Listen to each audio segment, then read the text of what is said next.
बिस्मिल्लाहिर्रहमानिर्रहीम। अस्सलाम वालेकुम। भावल नगर में फौजी जवानों और पुलिस एहलकारों के माबैन जो तसादम हुआ है, उसके बाद एक और बड़ी तशवीशनाक खबर आ गई है। एक फौजी जवान को कत्ल किया गया है। ये वाकया कहाँ रूनुमा हुआ है, लेकिन मीडिया के ऊपर इसका जिक्र नहीं हुआ। इसकी कुछ तफसील इस वीडियो में आपके सामने रखनी है। पंजाब पुलिस ने पाक फौज जिंदाबाद के नारे लगाए हैं, लेकिन साथ ही आईजी पंजाब मुकम्मल तौर पे फंस चुके हैं। किस तरह उनकी रुसवाई हुई है, और ये रुसवाई आम नहीं बल्कि आलमी रुसवाई है। तहरीक इंसाफ का भी पहला इस पर रद्द अमल आया, और इस मैदान में कूदने के बाद यकीनी तौर पर जलती पर तेल पड़ा है। और क्या कहा गया है ये भी आपको बताना है। खान जो है उनको एक बड़ी मदद पहुंची है। काजी साहब ने जिस तरीके से एक समाअत की थी, और अब उनको वो सारा मामला उनका उल्ट गया है, और जो उनका इमेज बना हुआ था वो अब किस तरह डैमेज हुआ है, और जो नोट्स आए हैं ये कुछ मैंने आपके सामने रखना है। नवाज शरीफ और शहबाज शरीफ ने नमाज ईद अलहदा अलहदा अदा की है। इस पर भी बहुत सारे सवालात किए जा रहे हैं। आखिर इसका मकसद क्या है, इस पर अभी हम आज की वीडियो में बात करेंगे। उम्मीद है आप वीडियो समाप्त करेंगे, और जिन दोस्तों ने अभी तक चैनल को सब्सक्राइब नहीं किया, अगर वो मुनासिब समझे तो चैनल को सब्सक्राइब कर ले, ताकि आपको हर नई आने वाली जो अपडेट है वो आपके सामने आ सके। पाकिस्तान की अगरचे जो है वो सियासत, वकालत, अदालत और यहाँ पे ब्यूरोक्रेसी, ये पूरा एक जो सिस्टम है वो क्लैप्स कर चुका है। एक बहुत बड़ी सर्जरी की जरूरत है।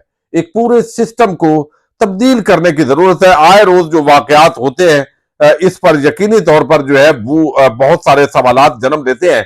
लेकिन शरीफ खानदान हो या जरदारी, उनको जिस तरीके से पाकिस्तान की आवाम पर जबरदस्ती मुसल्लत किया गया है, तो ये वोट की बहुत बड़ी तौहीन की गई है। अगरचे नवाज शरीफ का नारा वोट को इज्जत दो था, लेकिन जिस तरह उन्होंने वोट को इज्जत दी और फिर पूरा शरीफ खानदान लेटा, फिर जरदारी जो है उसने आपस इस पूरी सूरत हाल से जो फायदा उठाया है, अवाम और जो फौज है उसके माबैन बड़ी खलीज पैदा हो गई है। अगरचे बहुत सारे जो टाउट है वो इस चीज को मानने के लिए तैयार नहीं है, लेकिन ये हकीकत है कि इस वक्त ये खलीज बहुत गहरी हुई है। और कल जो भावल नगर का वाकया हुआ है उसके बाद तो ये बहुत ही ज्यादा इसकी गहराई महसूस की गई है। इस पर तो हम आगे चलकर बात करेंगे, लेकिन एक जो सवाल है वो उठाया है शहजाद अकबर ने।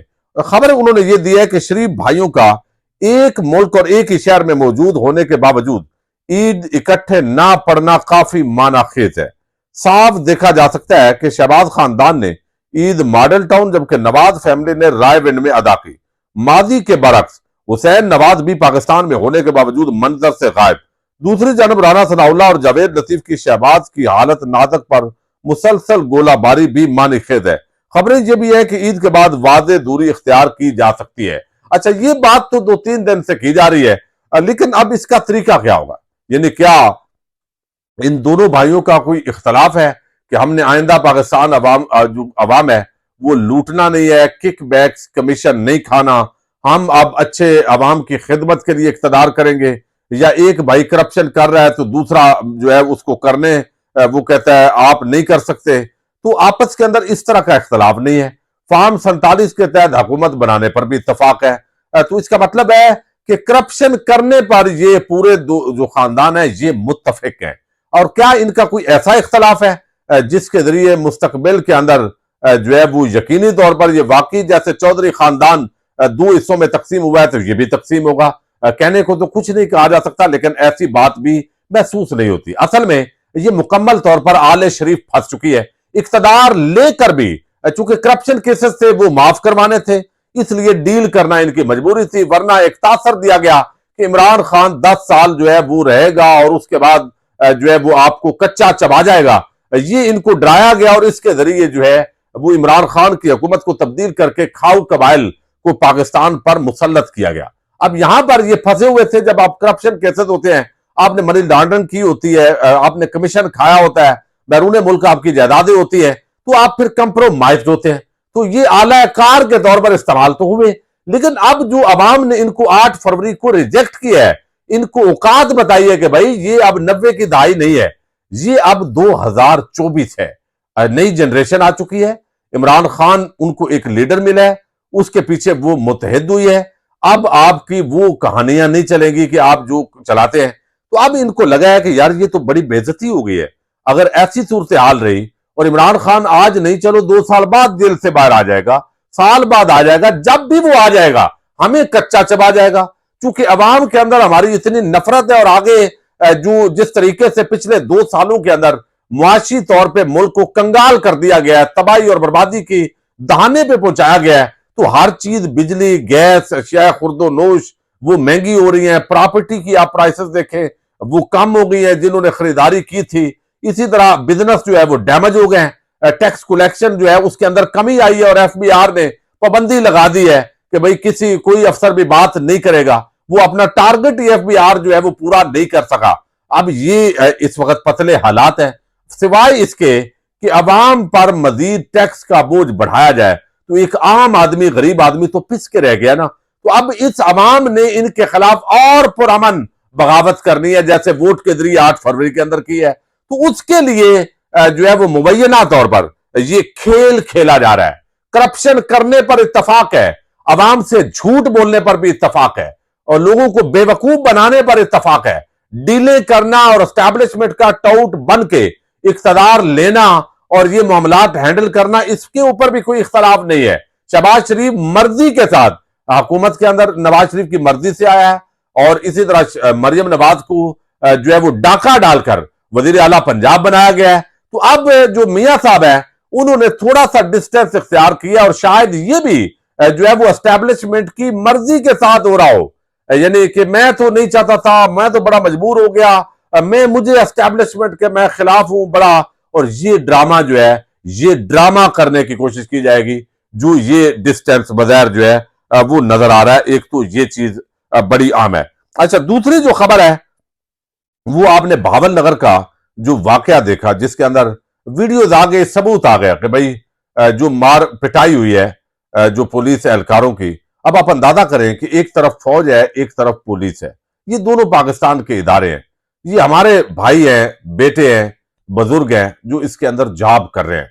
लेकिन इदारों की इतनी नफरत पैदा हो गई है दूसरे 2 सालों के अंदर। बहुत सारे लोग तो ये इल्जाम लगा सकते हैं, वो कहते हैं जी पीटीआई ने जब से आई है नफरत पैदा कर दी है।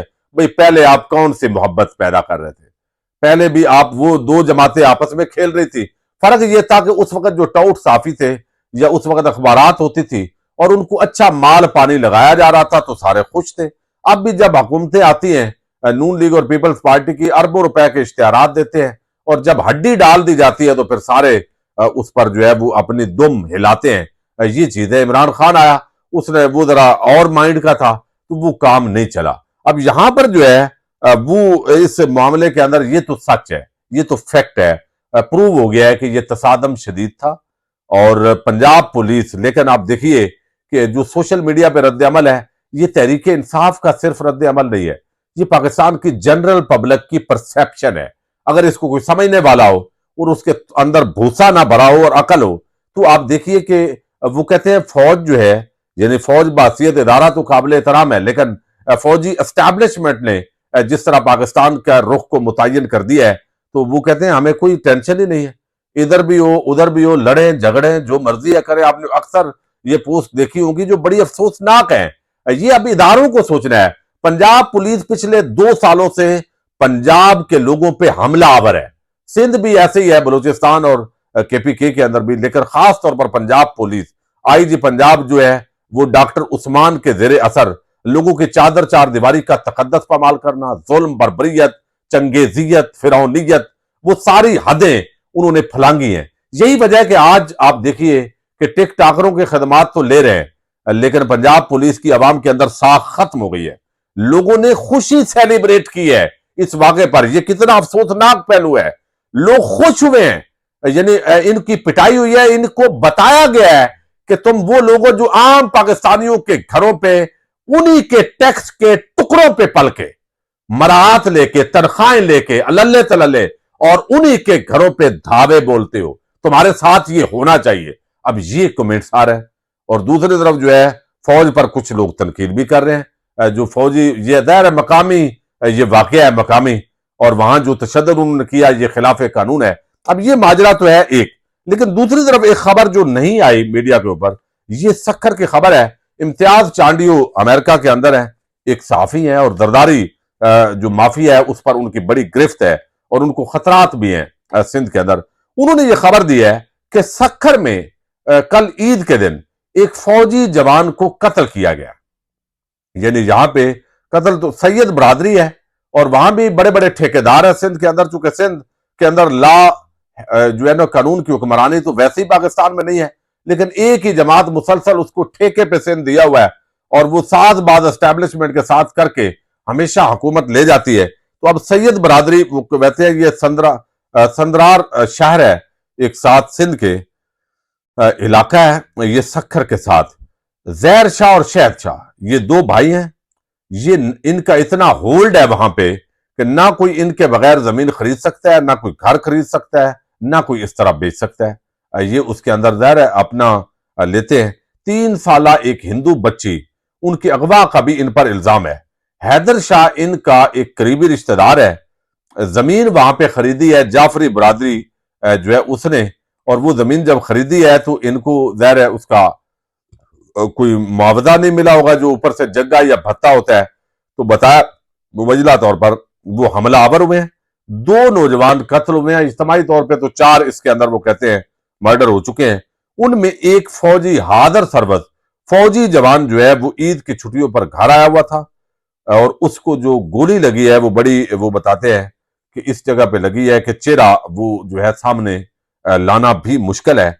और उन्होंने डिमांड किया है कि आर्मी चीफ को यहां सिंध पर भी तवज्जो देने की जरूरत है और एक्शन लेना चाहिए, वरना हालात बहुत गंभीर हैं। इस तरह के कई वाकयात होते हैं लेकिन मीडिया के ऊपर जो है वो रिपोर्ट नहीं होते।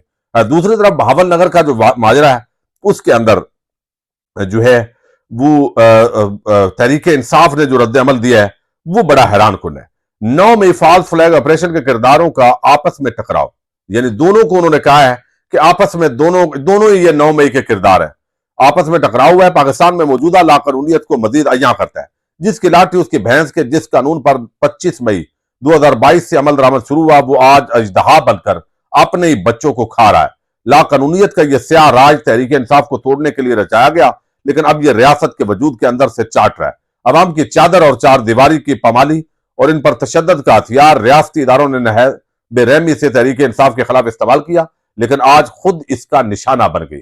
अब देखें, ये फौज और पुलिस पाकिस्तान के इदारे हैं, लेकिन ये अब फ्रीक बन चुके हैं तहरीक इंसाफ के खिलाफ। तो अब ये इस तरह की स्टेटमेंट आई है।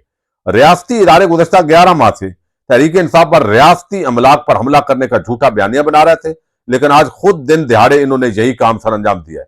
आज के वाक़े से अवाम को यह भी पता चल गया है कि रियासती अमलाक पर हमला करना किसका वतीरा है और 9 मई का हकीकी जिम्मेदार कौन है। अदलिया के बाद पुलिस भी इसी लाकानूनियत की अफरियत का निशाना बनी है। पुलिस को इस वाक़े से सबक हासिल करने की जरूरत है।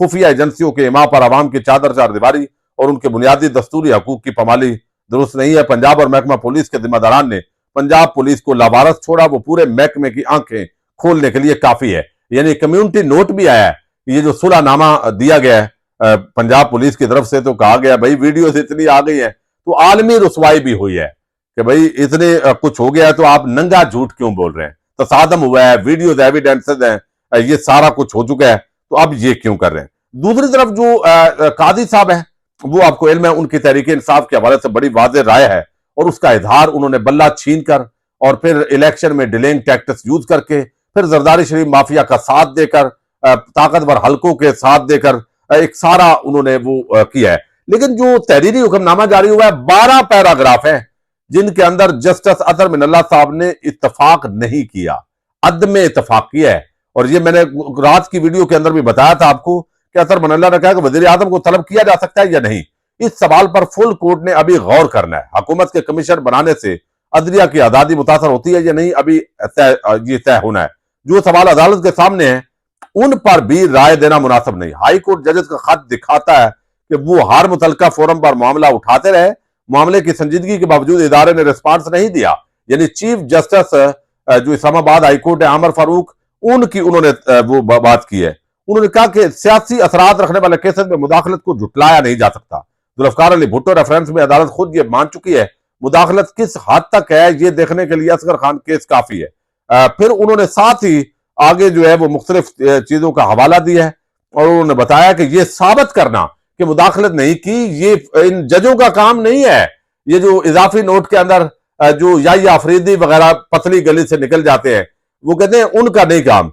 ये रियासती इदारों का काम है कि वो अपने आप को साबित करें कि उन्होंने मुदाखलत नहीं की। ये बड़ा आम नुक्ता है जो अतर मिनल्ला साहब ने उठाया है।